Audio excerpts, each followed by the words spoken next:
Assalamualaikum warahmatullahi wabarakatuh.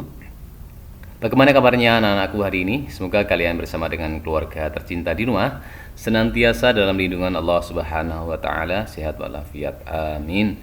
Hari ini kita akan belajar tema 8 subtema 2 pembelajaran ke-1 dengan muatan bahasa Indonesia dan IPA. Bagaimana kalian sudah siap? Ya, mari kita mulai pembelajarannya ya.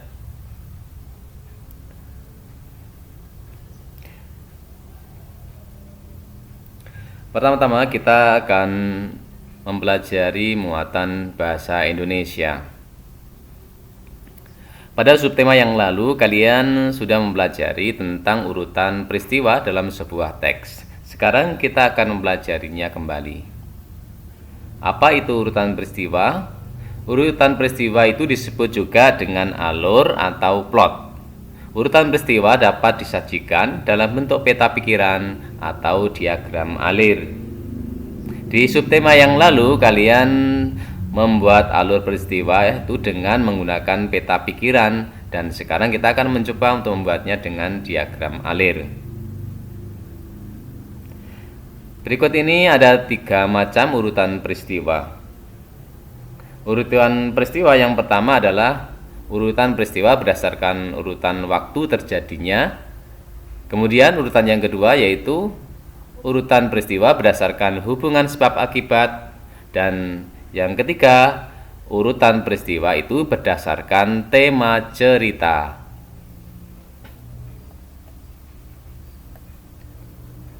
Bagaimana cara mengidentifikasi urutan peristiwa? Mari kita ingat kembali.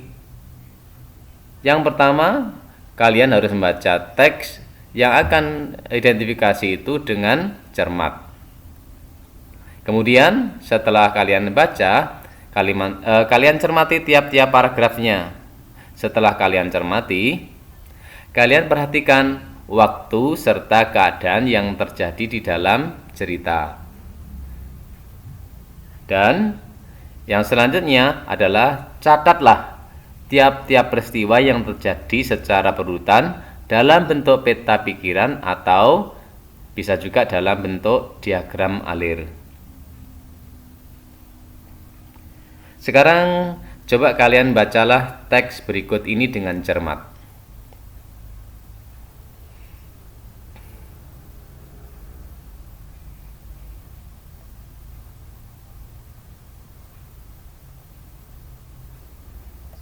Sudah selesai membacanya? Ya, kita akan mencoba untuk menuliskan urutan peristiwa berdasarkan teks di hadapan kalian ini ya. Kita akan membuatnya dalam bentuk diagram alir. Yang pertama kita tuliskan judulnya terlebih dahulu. Judulnya adalah siklus air. Yang berikutnya urutan peristiwa berdasarkan teks. Yang pertama adalah pemanasan permukaan bumi oleh matahari. Kemudian yang berikutnya adalah uap air berubah menjadi titik-titik air. Dan yang berikutnya titik-titik air jatuh ke bumi dan hujan pun turun. Di sini urutan peristiwanya berdasarkan dari teks yang sudah kalian baca ini ya.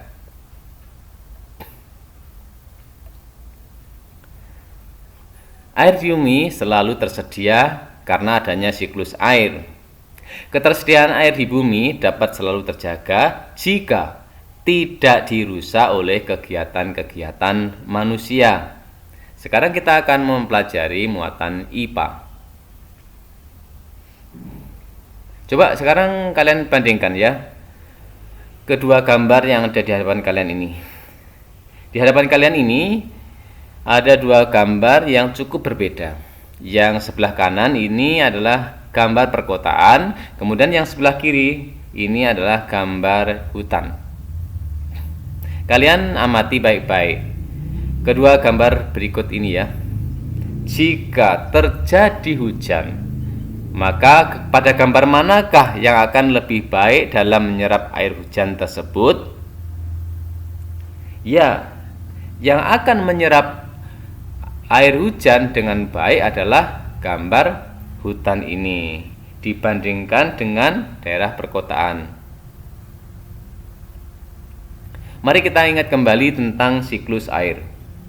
siklus air ini dimulai dari evaporasi atau menguapnya air yang ada di permukaan bumi, dan juga ada transpirasi, yaitu menguapnya air yang dari tumbuh-tumbuhan.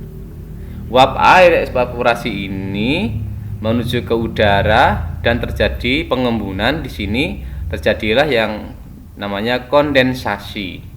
Karena di sini dingin, lama kelamaan air pada awan ini semakin berat dan terjadilah presipitasi atau turunnya titik-titik hujan. Hujan yang turun di permukaan ini, ke permukaan bumi, ada yang langsung masuk ke sungai, ada yang masuk ke danau, dan ada juga yang masuk ke tanah. Nah, air hujan yang masuk ke tanah ini akan menjadi sumber air tanah. Jadi, air yang turun ke tanah ini ada yang masuk dan bergerak ke dalam tanah melalui celah-celah dan juga melalui pori-pori tanah serta batuan. Air yang masuk ke dalam tanah ini kemudian menjadi air cadangan atau sumber air.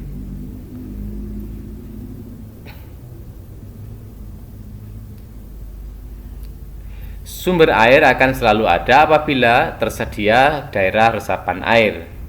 Daerah resapan air biasanya terdapat di hutan atau pada daerah-daerah yang memiliki banyak pepohonan. Air akan lebih mudah meresap jika terdapat banyak tumbuhan. Air yang meresap akan diserap oleh akar tumbuhan tersebut, dan adanya air dan akar di dalam tanah ini menyebabkan struktur tanah menjadi kukuh dan tidak mudah longsor. Namun, ketersediaan air tanah itu dapat juga terganggu. Berikut ini adalah hal-hal yang dapat mengganggu ketersediaan air tanah atau sumber air ya. Yang pertama adalah penebangan atau pembakaran hutan secara liar. Nah, kegiatan manusia seperti ini, adanya penebangan atau pembakaran hutan secara liar ini dapat mempengaruhi ketersediaan air di bumi. Di sini banyak manusia yang melakukan penebangan hutan dengan tujuan misalnya pengolahan pertanian, perkebunan, perumahan, bahkan industri. Nah, hal ini dapat mengurangi kemampuan tanah di dalam menerima air. Hutan yang gundul tidak dapat menahan air.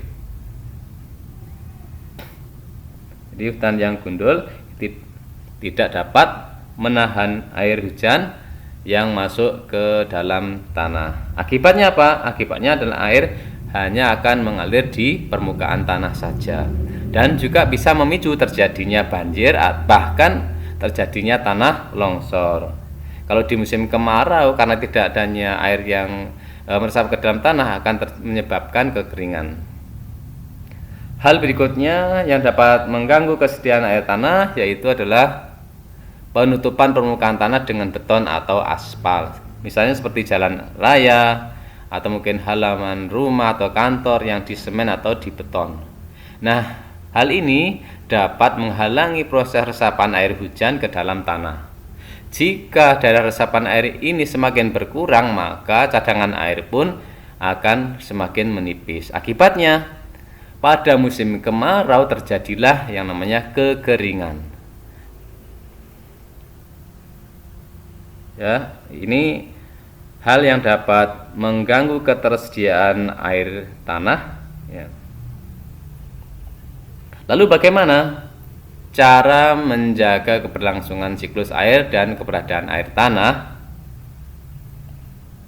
Berikut ini adalah cara menjaga keberlangsungan siklus air dan air tanah. Yang pertama, kita harus menjaga kelestarian hutan.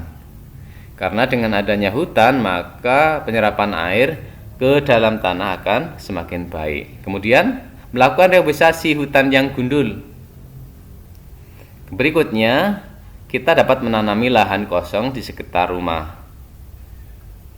Berikutnya, kita membuat lubang biopori di halaman rumah, di kebun, atau di lahan yang kosong. Jadi lubang biopori ini bertujuan agar air dapat lebih mudah meresap ke dalam tanah dan membiarkan halaman terbuka dan tidak tertutup beton atau aspal. Baik anak, cukup sekian penjelasan hari ini. Mudah-mudahan kalian paham dan mengerti. Terima kasih. Tetap semangat beribadah, semangat belajar, dan jaga selalu kesehatan. Sampai jumpa kembali. Wassalamualaikum warahmatullahi wabarakatuh.